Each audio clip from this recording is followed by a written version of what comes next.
Amém, queridos? Eu quero que você abra a sua Bíblia no livro de Atos e mantenha a sua Bíblia aberta. Eu não vou pedir que o irmão levante-se, não, porque nós vamos ler bastantes versículos nesta manhã. Nosso tema deste ano, Unção que Fortalece. Você que tem aquele marcador de Bíblia, você observa que o mês de março é o mês em que temos falado sobre a palavra para as nações. E então, hoje pela manhã, eu vou trazer uma palavra que significa uma palavra que transforma nações. E nós vamos ler a partir do capítulo 2, verso 42. Então, nós vamos ler vários textos. O irmão permaneça assentado com a sua Bíblia aberta. Atos, capítulo 2, versículos 42 a 47. E a palavra do Senhor diz assim: E perseveravam na doutrina dos apóstolos e na comunhão, no partir do pão e nas orações. Em cada alma havia temor, e muitos prodígios e sinais eram feitos por intermédio dos apóstolos.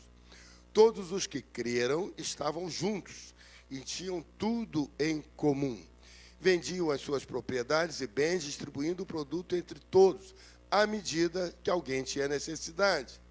Diariamente perseveravam unânimes no templo, partiam pão de casa em casa e tomavam as suas refeições com alegria e singeleza de coração, louvando a Deus e contando com a simpatia de todo o povo. Enquanto isso, acrescentava-lhes o Senhor dia a dia os que iam sendo salvos. Que texto interessante esse, né, irmãos? Povo, assim que se cumpriu o dia de Pentecostes, a igreja tomou uma nova direção, seguindo aquilo que Jesus havia lhes informado, orientado, permanecessem em Jerusalém até que do alto fossem revestidos. Uma vez revestidos, eles continuaram ali em Jerusalém, e a igreja crescia a cada dia e se fortalecia, conforme nós acabamos de ler. Mais um pouco à frente, Atos capítulo 19. E aí, já não é mais aquela igreja de Atos 2, mas é uma igreja mais forte,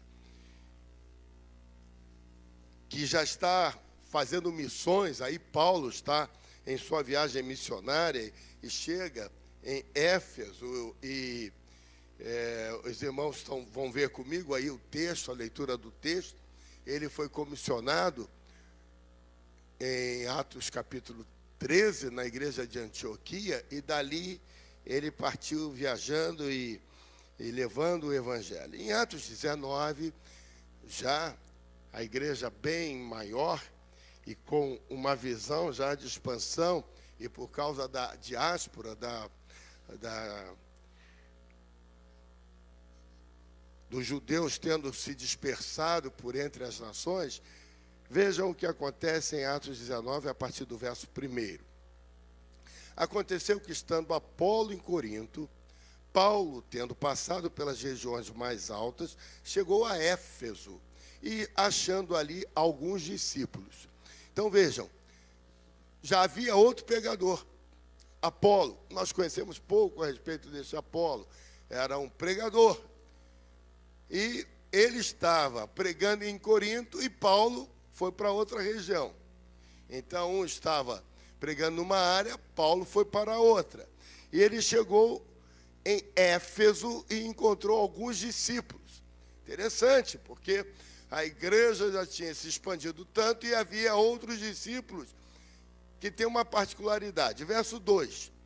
Perguntou-lhes Paulo: recebestes porventura o Espírito Santo quando cresce? Ao que lhe responderam: pelo contrário, nem mesmo ouvimos que existe o Espírito Santo. Hoje, na nossa segunda escola de líderes, o tema estudado foi o Espírito Santo. E nós estávamos explicando quem é o Espírito Santo, como terceira pessoa da Trindade, como o Espírito Santo opera no nosso meio. Vejam, primeira pergunta que Paulo faz quando ele encontra discípulos que se diziam discípulos de Jesus, ele pergunta: recebestes o Espírito quando cresce? Por quê? A confirmação de que a pessoa creu e recebeu Jesus Cristo é o selo, o penhor, que é o Espírito Santo. E eles disseram assim, Espírito Santo? Nem sabemos disso. Verso 3. Então perguntou Paulo, em que, pois, fostes batizados? Responderam, no batismo de João. Portanto, eles eram seguidores de João Batista. Disse-lhes Paulo, João realizou o batismo de arrependimento, dizendo ao povo que cresce naquele que vinha depois dele, a saber, em Jesus. Eles, tendo ouvido isto, foram batizados em nome do Senhor Jesus. Que coisa linda, né? Então, eles receberam a Jesus, foram batizados nas águas, e impondo-lhes as mãos, veio sobre eles o Espírito Santo. E tanto falavam em línguas como profetizavam, e eram ao todo uns 12 homens. Vejam, irmãos, Atos registra 4 episódios em que há uma manifestação externa das pessoas quando recebem o Espírito Santo. A primeira foi em Atos capítulo 2, que é o Pentecostes. A terceira foi lá com Cornélio. A terceira em Samaria e a quarta aqui. A primeira foi o cumprimento da promessa, Pentecostes. A segunda é para mostrar que não havia distinção. Tanto os judeus quanto os romanos estavam recebendo o Senhor. Em Samaria, para que pudesse confirmar a palavra de Jesus, lá com a mulher samaritana, quer dizer que a salvação vem pelos judeus. Então, os samaritanos precisavam receber a palavra por meio dos judeus. E aí, quando os apóstolos descem a Samaria, depois de Filipe ter pregado o Evangelho, Atos capítulo 8, aqueles que ali creram, receberam o Espírito Santo por imposição de mãos dos apóstolos que vieram de Jerusalém a Samaria. E aqui nós vemos que havia alguns discípulos que eram discípulos de João Batista. E eles não haviam feito a mudança, a passagem, não conheciam Jesus. E Paulo, então, vê que eles eram discípulos, não estavam seguindo aquela visão do judaísmo. Paulo lhes pergunta, recebestes o Espírito Santo? Então, neste momento, nós vemos a superioridade do batismo de Jesus, a informação necessária para mostrar àqueles que esperavam o Messias. Jesus já veio, e aí então acabou-se o ciclo de João Batista, que ele anunciava aquele que viria. Atos capítulo 19 e verso 7. Agora, continuando no verso 8. Olha que coisa interessante, irmãos. Durante 3 meses, Paulo frequentou a sinagoga. Então, Paulo agora se direcionou para os judeus. E aqueles outros 12 homens também eram judeus, mas eles estavam à parte. Onde falava ousadamente, dissertando e persuadindo com respeito ao reino de Deus. Visto que alguns se mostravam empedernidos e descrentes, falando mal do caminho diante da multidão. Paulo, apartando-se deles, separou os discípulos, passando a discorrer diariamente na escola de Tirano. Durou isso por espaço de 2 anos, dando ensejo a que todos os habitantes da Ásia ouvissem a palavra do Senhor, tanto judeus como gregos. Que coisa impressionante. Paulo mais 12. Ficou 3 meses tentando a evangelização na sinagoga. Alguns creram. Paulo sai dali, vai para uma escola grega, de Tirano. E ali ele fica ensinando. E os irmãos veem a abrangência do ministério de Paulo, que durante aqueles 2 anos, toda a Ásia ouviu falar do Senhor Jesus Cristo. Não somente os judeus, mas os gregos também. E no verso 11 diz assim, sublinhe na sua Bíblia, que eu acho isso daí impressionante. E Deus, pelas mãos de Paulo, fazia milagres extraordinários. Eu acho isso maravilhoso. Porque milagre é milagre, né, irmão? Você pode ver, né? Milagre é milagre. Agora, milagre extraordinário, eu nem sei explicar o que seja. Porque se um milagre já é alguma coisa sensacional, um milagre extraordinário é uma coisa estupenda. No verso 12 diz assim, a ponto de levar os enfermos, lenços e aventais do seu uso pessoal, diante dos quais as enfermidades fugiam de suas vítimas e os espíritos malignos se retiravam. Veja, pegavam as coisas de Paulo, levavam e aquilo fugia. Quando você vê algumas práticas aqui em nossos dias, algumas igrejas que pegam a camisa sanguentada daquele que se machucou e levam, não sei se tem alguma coisa a ver com isso não, irmão. Não quero me meter nesse negócio. Verso 13. Alguns judeus, exorcistas ambulantes, tentavam invocar o nome de Jesus sobre possessos de espíritos malignos, dizendo: esconjuro-vos por Jesus a quem Paulo prega. Os que faziam isto eram 7 filhos de um judeu chamado Cefa, um sumo sacerdote. Mas o espírito maligno lhe respondeu: conheço a Jesus e sei quem é Paulo. Mas vocês, quem sois? Meu irmão, significa dizer o seguinte: você não pode falar da fé do outro. A tua fé. Você que fala em nome de Jesus. E aí, olha o que aconteceu, verso 16. E o possesso do espírito maligno saltou sobre eles, subjugando a todos. E de tal modo prevaleceu contra eles que desnudos e feridos fugiram daquela casa. Quero te avisar o seguinte: faz só o que a tua fé te manda fazer. Não se meta besta. Porque senão, meu irmão, olha o que aconteceu com os caras. Tiveram que fugir. Eram filhos do sumo sacerdote. Significa dizer o seguinte: teu pai ser até filho de apóstolo, mas se você não crer, não dá não, meu irmão. Tem que crer, tem que ficar firme ali. Verso 17. Chegou a este fato ao conhecimento de todos, assim judeus como gregos habitantes de Éfeso, veio temor sobre todos eles, e o nome do Senhor Jesus era engrandecido. Em Atos 2, diz assim: e o Senhor acrescentava.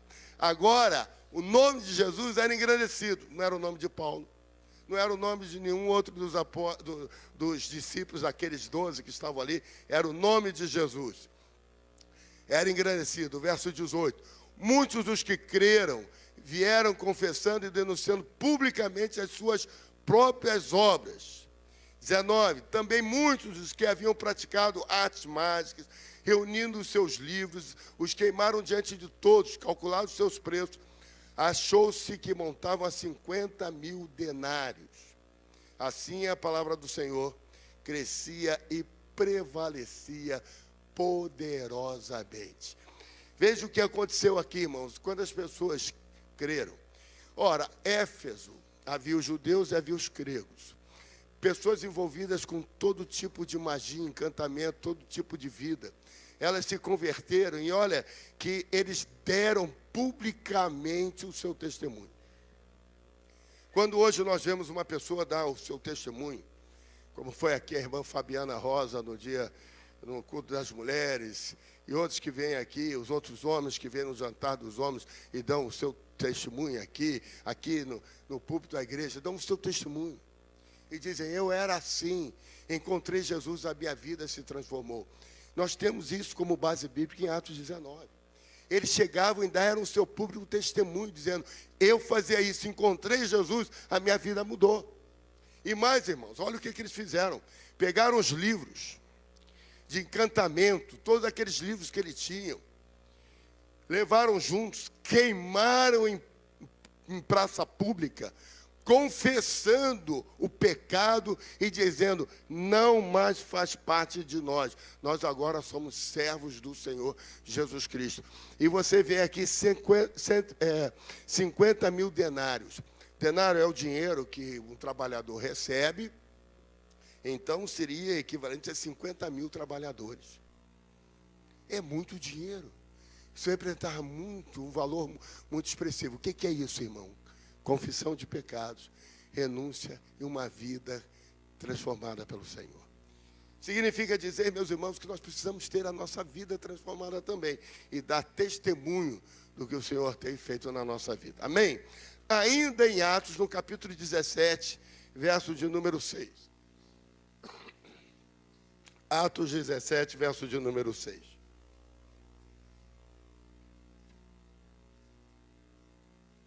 Porém, não os encontrando, arrastaram Jason e alguns irmãos perante as autoridades, clamando: estes que têm transtornado o mundo chegaram também até aqui. Ou seja, a fama do povo de Deus, a fama dos seguidores de Cristo, e que depois de Antioquia seriam chamados de cristãos pela primeira vez, havia chegado. E o mundo já estava com a expectativa daquilo que estava acontecendo. Vejam, meus irmãos, essa palavra, uma palavra que transforma as nações.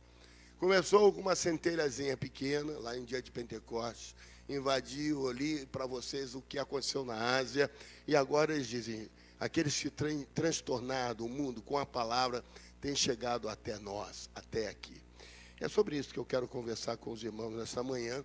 Nossa igreja é uma igreja que trabalha em pequenos grupos, uma igreja que está em transição.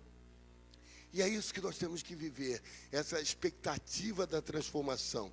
Quando acabamos o louvor, cantando Incomparáveis são as promessas de Deus para nós, a pastora Veleda sumiu e no momento que ela orava, ela dizia: Senhor, abençoa a nossa rua, o nosso bairro, a nossa cidade, a nossa nação. Mas o Senhor vai fazer isso por meio de nós. Ele quer contar comigo e com você para que nós precisemos alcançar este mundo. Vejam, quando nós lemos o Atos capítulo 2, são os aspectos do início da igreja de Cristo. Nós chamamos da igreja primitiva. E eles tinham uma forma interessante. Diz o texto que eles participavam todos os dias, unanimemente, no templo e depois de casa em casa. Por que no templo? Porque era o habitué. Antes, como os judeus, eles iam para o templo diariamente, participavam dos sacrifícios e tal. Então, era o que eles sabiam fazer.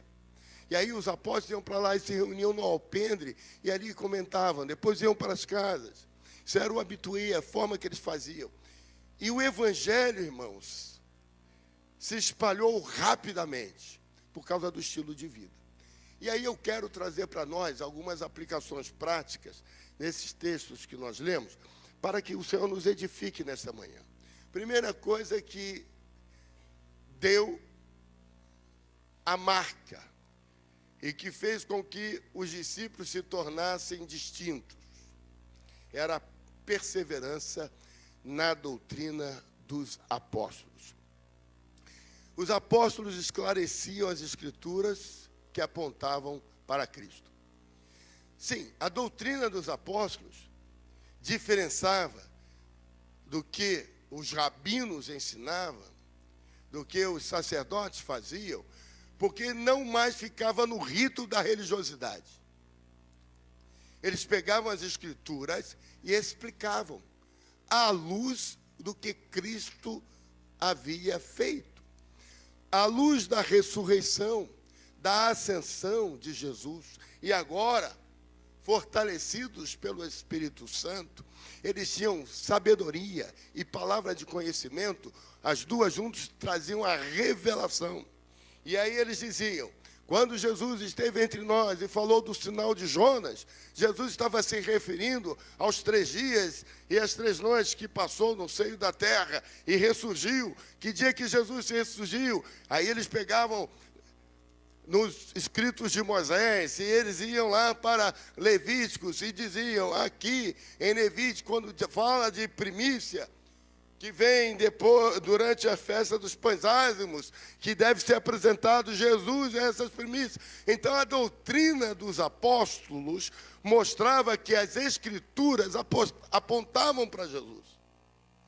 E a igreja então, primeiramente a igreja nascida no seio dos judeus, que conheciam as Escrituras, que conheciam a palavra, ela foi se fortalecendo e veio a revelação, o entendimento que aquilo que as Escrituras apontavam se tornou realidade com a morte, ressurreição e ascensão de Jesus Cristo.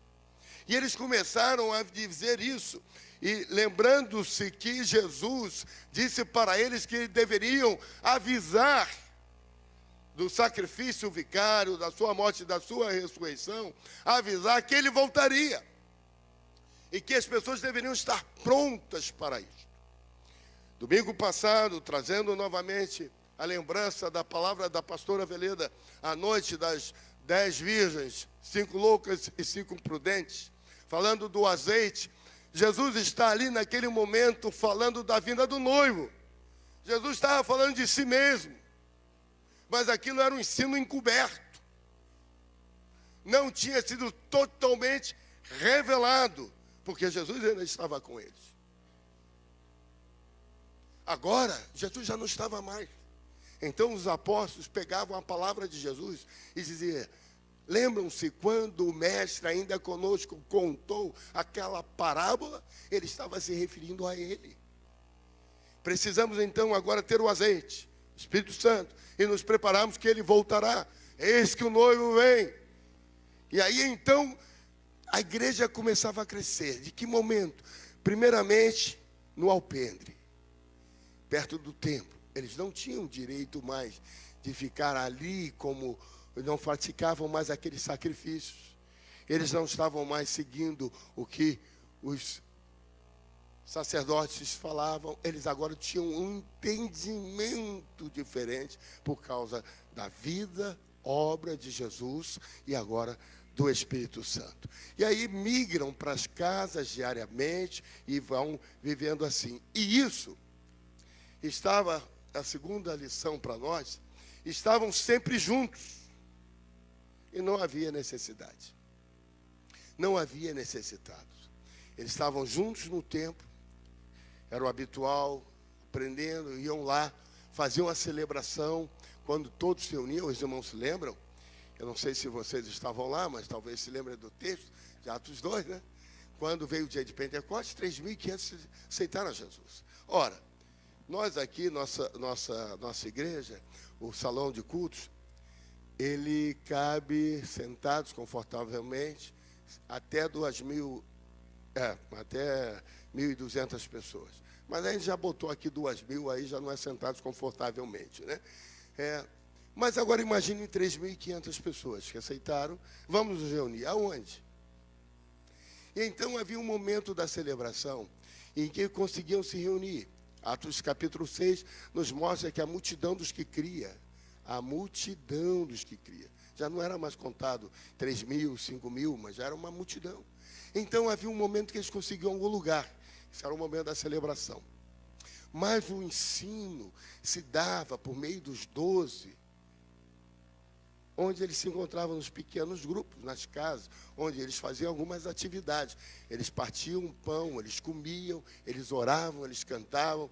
Lá nós vamos aprender nas cartas de Paulo, que ele diz: olha, quando vocês se reunirem, um tem uma palavra, um tem um cântico, outro tem uma revelação. É isso que eles faziam, juntos, cultuavam, estavam em pequenos grupos. E agora começavam também a perceber algumas necessidades. Necessidade de oração por cura. Necessidade porque alguém estava passando por falta de roupa, falta de alimento, falta de alguma coisa. E aí a palavra diz que eles tinham tudo em comum. E não havia necessitado. Interessante isso. Significa dizer que no meio de nós não pode haver necessitado. Quando nós trazemos nossos dízimos, as nossas ofertas, nós buscamos nosso recurso para a vida e dele partilhamos com a igreja, diz Malaquias no capítulo 3, verso 10. E isso vai trazer mantimento para a casa. Esse mantimento administrado pelos sacerdotes vai fazer com que todos os que participam daquele local de culto sejam atendidos em suas necessidades. E é isso que a igreja começou a viver, a experimentar. Era a vida em comum, a vida comum, a vida abençoada. O pão, a palavra e as necessidades sendo supridas. Isso era a maneira de viver, a forma como eles transitavam. Agora, interessante, irmãos, de propósito, colocamos no boletim, os irmãos veem no espaço da pastoral, Hoje nós temos cerca de 30 pequenos grupos. E aí você tem o nome do líder,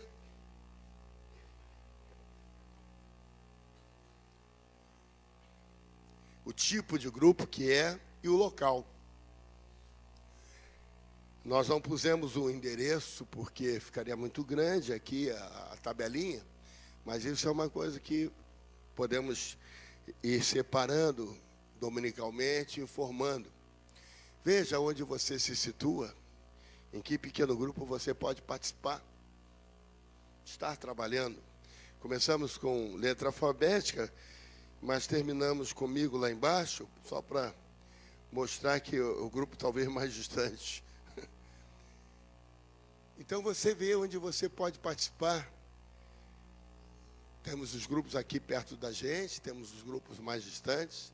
A ideia é a igreja nuclear, mas a igreja é estendida. Nós nos reunimos para a celebração aos domingos, no meio da semana, e nos reunimos nas casas para alcançar. Porque o texto dizia que o Senhor acrescentava aqueles que iam sendo salvos. E esse é o terceiro aspecto que eu quero dizer com os irmãos. A igreja crescia como fruto da comunhão. A igreja crescia como fruto da comunhão. Mas quando pensamos nesse fruto da comunhão, se há crescimento, é porque essa comunhão despertava nos outros uma curiosidade. E essa curiosidade era chamada o estilo de vida. Esse estilo de vida era a mudança que ocorria e servia de testemunho vivo. Lemos em Éfeso, lá em Atos 19, que as pessoas, quando se converteram, foram às praças e no culto no ar livre, davam testemunho daquilo que Deus tinha feito nas suas vidas. Mas o dar testemunho do que Deus tinha feito nas suas vidas é contar o passado. Dar testemunho é contar o passado. Lá na nossa escola de líderes, há uma tarefa para os alunos que é contar o seu testemunho. Para contar o testemunho, eles vão falar de 3 coisas. Como eram, como foi que conheceram a Jesus e como está a sua vida agora. Então, dar o testemunho é dizer, eu era assim. Encontrei Jesus. Jesus mudou a minha vida. Hoje, a minha vida é assim. Esse testemunho é o estilo de vida. O estilo de vida da pessoa com Cristo, ela é diferente. Já não é mais igual ao que era no passado. Ora, Jesus entrou, santificou a minha vida. Jesus entrou, aquilo que eu era, eu não sou mais. Aquilo que eu fazia, eu não faço mais. Tanto é que Colossenses, Filipenses, Paulo diz assim, aquilo que você fazia, não faça mais, se você está crucificado com Cristo. Então, há uma mudança na nossa vida. Paulo diz assim, aquele que roubava, não roube mais, aquele que mentia, não minta mais, aquele que adulterava, não adultera mais. Então, a vida mudou, é um estilo de vida. O estilo de vida e o seu testemunho influenciam outras pessoas, e essas pessoas se aproximam porque veem que a sua vida mudou de qualidade, a sua vida mudou de patamar. Se a sua vida continua a mesma vida que era antes de você dizer que aceitou a Jesus, você não está dando o testemunho devido. Essa mudança de vida, esse estilo de vida mudou, abrangeu toda aquela região de Éfeso, de Tessalônica, a ponto de em Tessalônica dizerem, aqueles que têm transtornado o mundo chegaram até nós. Portanto, meus irmãos, queremos orar pela nossa nação. De fato, devemos orar pela nossa nação, porque a oração é o mínimo e é o máximo que podemos fazer. Podemos declarar que o Rio de Janeiro e o Brasil são do Senhor Jesus Cristo. Amém. Esta é uma declaração, mas isso só se tornará uma verdade quando eu e você pudermos proclamar esta verdade de forma abrangente, demonstrando pelo nosso estilo de vida. E aí, quando eu penso no estilo de vida, meu irmão, aqui entra alguma coisa que eu chamo de princípios e eu chamo de valores. Tanto é que Paulo, escrevendo aos Romanos, no capítulo 12, versículos 1 e 2, ele diz: rogo-vos, pois, irmãos, pela compaixão de Cristo, que apresentei os vossos corpos em sacrifício vivo, santo e agradável ao Senhor, que é o vosso culto racional. E não vos conformeis com o presente século. Então, seja, os princípios, os valores nossos não podem ser ditados pelos presentes séculos. Nós temos que mudar a nossa maneira de ver o mundo, a maneira de fazer a leitura do que está acontecendo no mundo. Nós não podemos entender que o que era errado agora passa a ser certo, e o que é certo passa a ser visto como errado. A questão que está sendo debatida hoje, o plano de educação, onde a escola está querendo tirar da família o direito de falar sobre religião, dos pais ensinarem aos filhos sobre a religião, e passar isso para a escola. A escola que está querendo dizer que a questão de gênero é uma questão de opção. E crianças pequenininhas já entram na escola sendo ensinadas a respeito de que menino pode ter amiguinho menino, menina pode ter amiguinha menina. Mudando aquilo que é errado, passando a ser aceito como certo. Temos que entender essa maneira de ler o mundo, enxergar as coisas como estão acontecendo. Outro dia, num filme, passando o filme, o rapaz se declarou homossexual e a irmã diz assim: eu não vejo problema nenhum. Isso é uma mensagem subliminar, porque as pessoas começam a ouvir isso, e uma mentira repetida, muitas vezes, ela pode se tornar uma verdade. Acontece que a mentira precisa de álibi. A verdade não precisa de álibi, porque a verdade se sustenta por ela mesma. Ela é a verdade. Por isso que Jesus diz: eu sou o caminho, eu sou a verdade, eu sou a vida.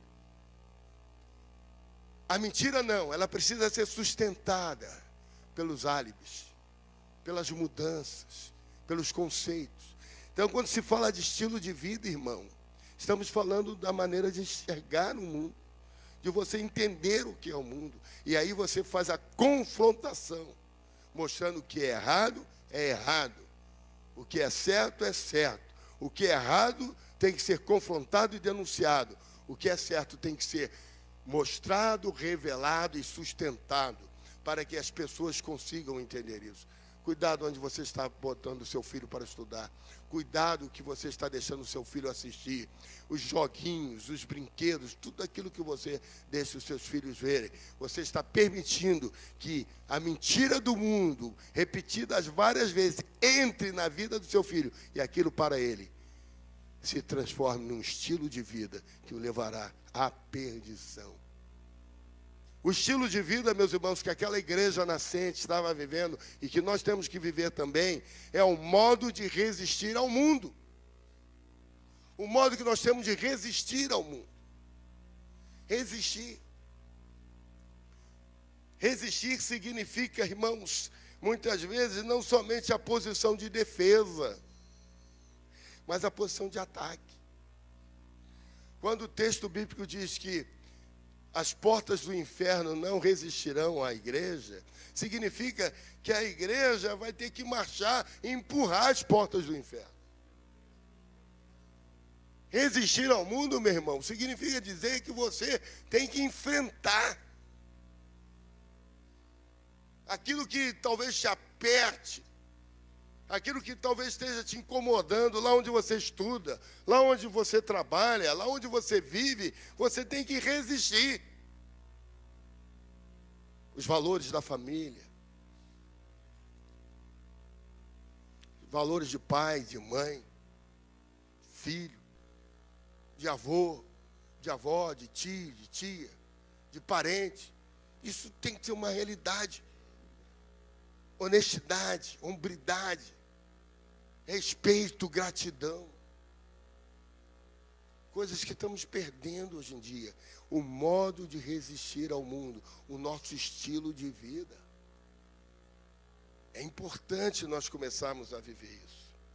Quando nós pensamos que a nossa questão de valores, nós olhamos para como nós nos vestimos, a roupa que as mulheres se vestem hoje, a roupa que os homens se vestem hoje.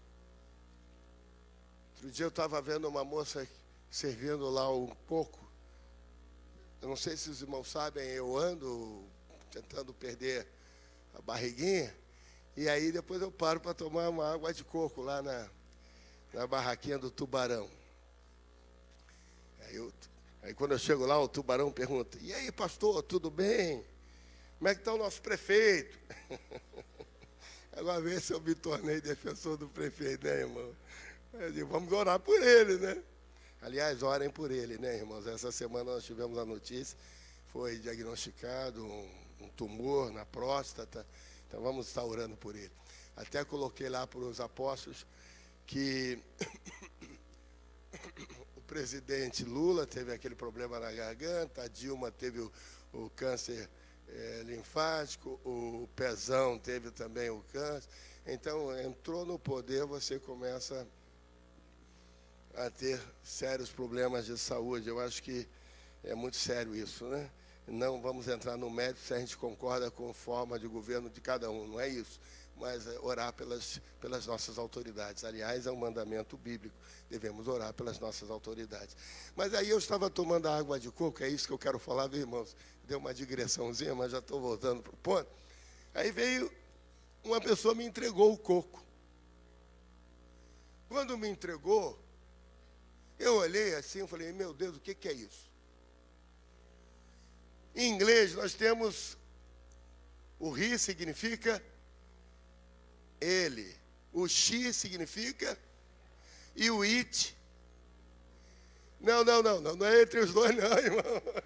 O it é para objeto. A mesa é it, a caixa é it. Mas ele é ele, ela é ela.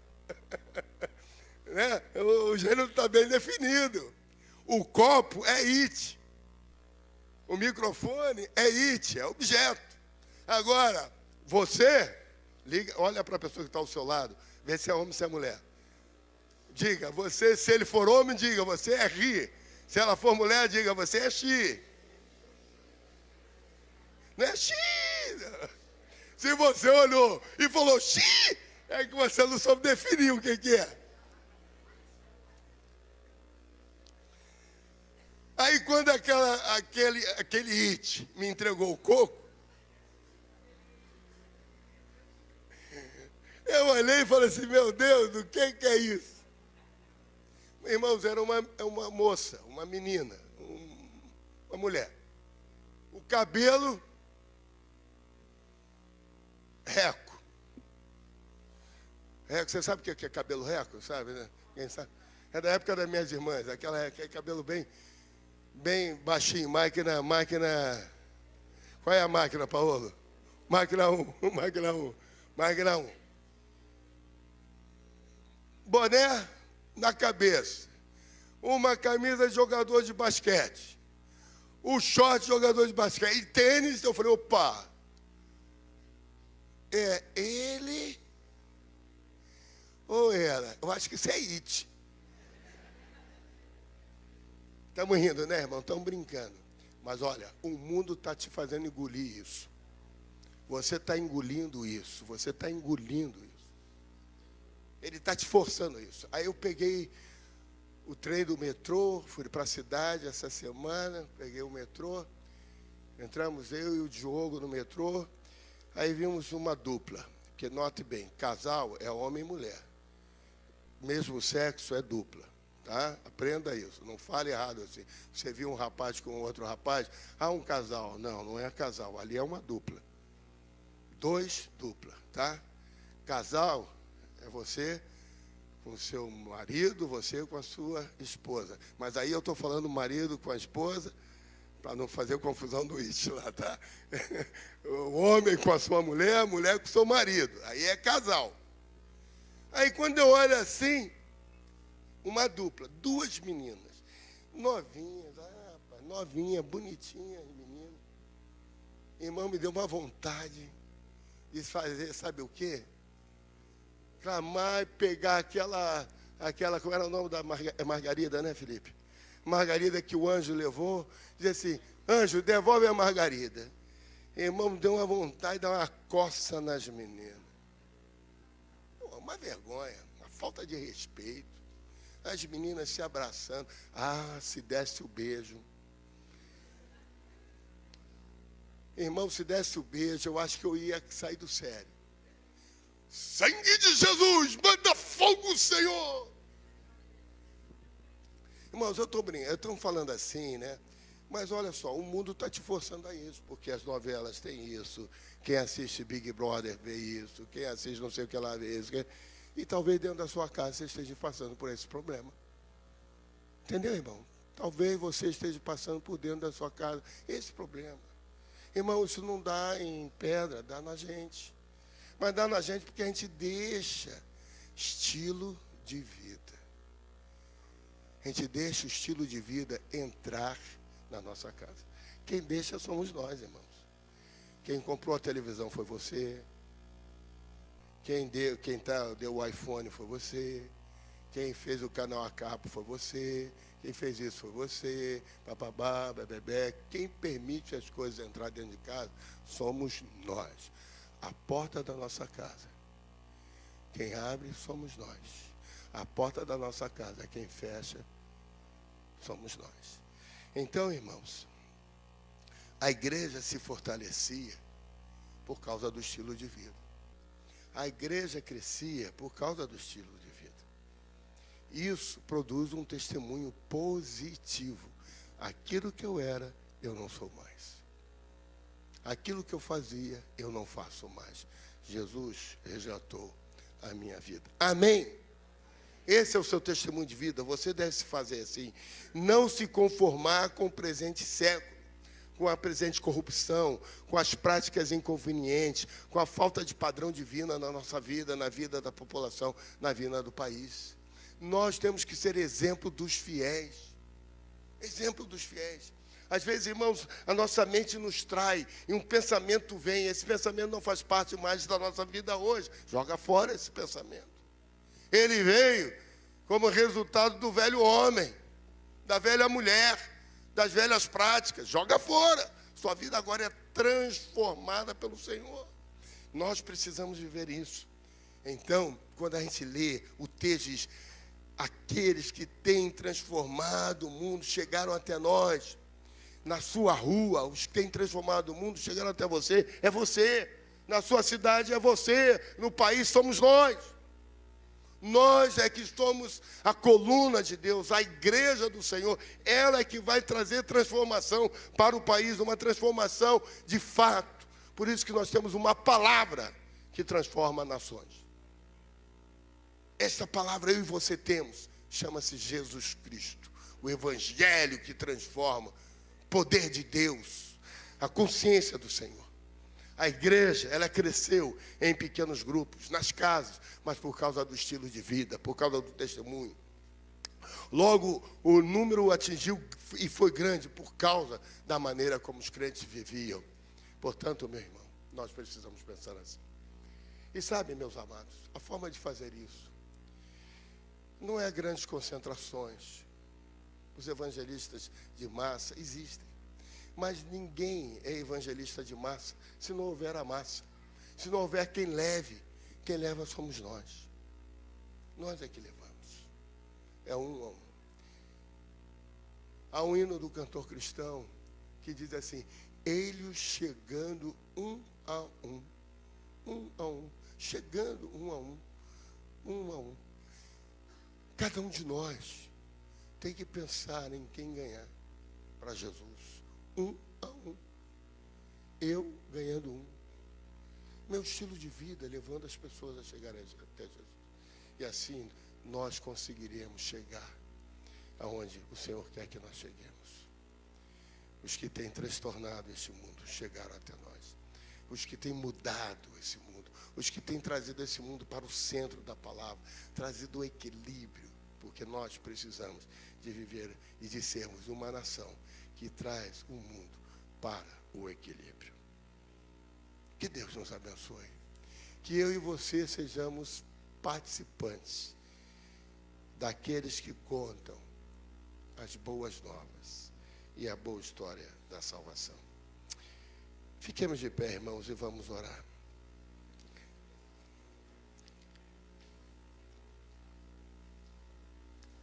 Irmãos, a equipe de louvor sempre fica preocupada com o apóstolo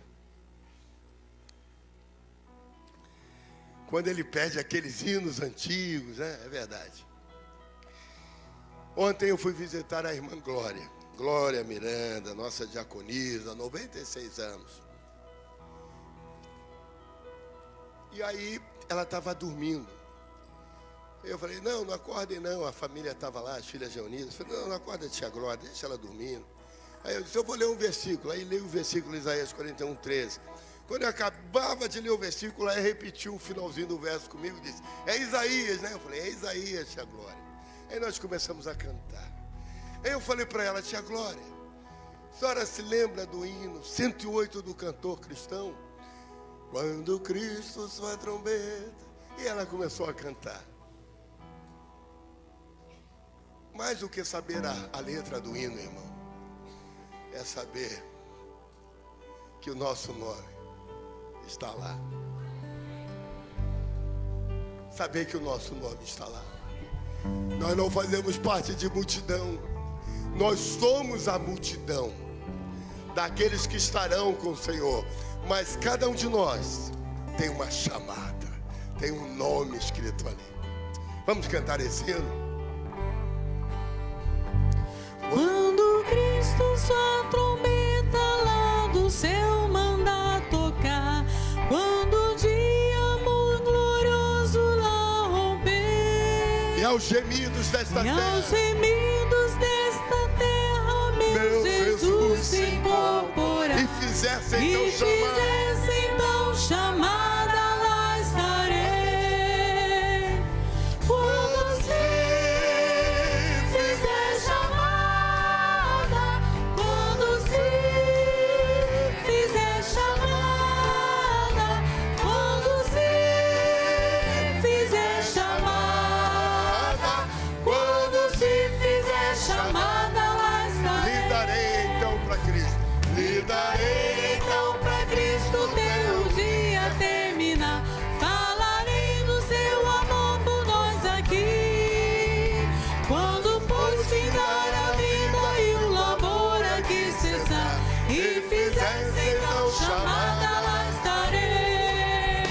Quando se fizer chamada, quando se fizer chamada, quando se fizer chamada, quando se fizer chamada, lá estarei. quando se fizer chamada, quando se fizer chamada, quando se fizer chamada, quando se fizer chamada.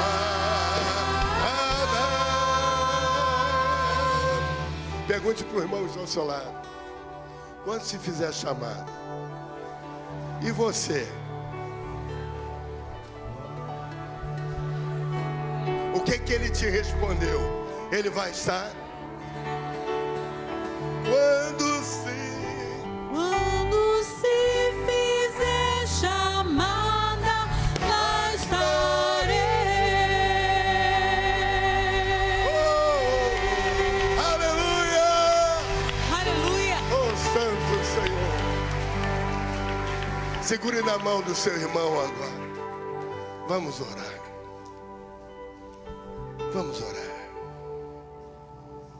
Por que eu estou pedindo para você segurar na mão do seu irmão? Porque o texto que nós lemos dizia que ninguém tinha falta de coisa alguma. Talvez o teu irmão precise de ajuda para fortalecer os pés cansados, as mãos calejadas. a dura caminhada, a batalha diária de uma família que está com os valores distorcidos. Quando se fizer a chamada, nós lá estaremos. Mas uma promessa de Deus que diz: eu e a minha casa. Mas nem toda a sua casa ainda está firme. Senhor, ajuda-nos. Precisamos e dependemos de Ti. Eu oro pelos pais que têm filhos pequenos. Senhor, ajude na caminhada. E nenhum de seus filhos se perca para este mundo tão mau, tão vil, tão corrupto, tão desgraçado.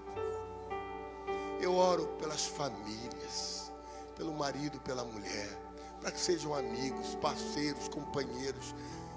Compartilhem dos seus problemas, das suas necessidades, para que o inimigo não entre e não destrua a família.